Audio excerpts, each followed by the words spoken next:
हैदराबाद राजपत्र के जरिए मराठा समुदाय को दिए गए आरक्षण के बाद ओबीसी समुदाय भी आरक्षण की मांग पर अड़ा हुआ है।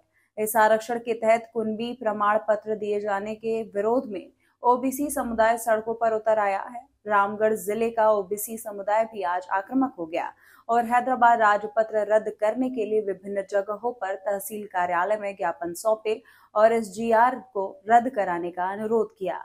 हैदराबाद राजपत्र रद्द करने के लिए रायगढ़ जिले का ओबीसी समुदाय सड़कों पर उतरा। हैदराबाद राजपत्र के जरिए मराठा समुदाय को दिए गए आरक्षण के बाद ओबीसी समुदाय भी आरक्षण की मांग पर अड़ा हुआ है। इस आरक्षण के तहत कुणबी प्रमाण पत्र दिए जाने के विरोध में ओबीसी समुदाय सड़कों पर उतर आया।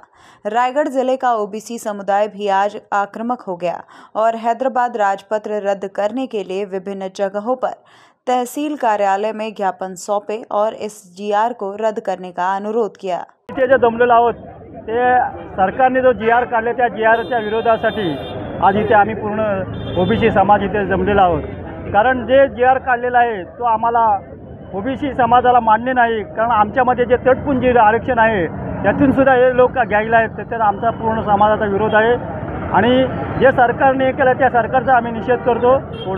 समाजाच्या वतीने आज आंदोलन व मोर्चा आणि तहसीलदार साहेबांना निवेदन देण्यासाठी आज संपूर्ण तालुक्यातील कुणबी बांधव इथे आज जमलेले आहेत। त्याचं कारण म्हणजे एकच की महाराष्ट्र शासनाने जो जीआर काढला गेलेला आहे की सरसकट कुणबी मराठ्यांना कुणबी समाजामध्ये समाविष्ट करून घ्यायचा, ह्याच्यासाठी जो जीआर काढला त्या जीआरच्या विरोधात निदर्शन करण्यासाठी आज आम्ही इथं जमलेलो आहोत।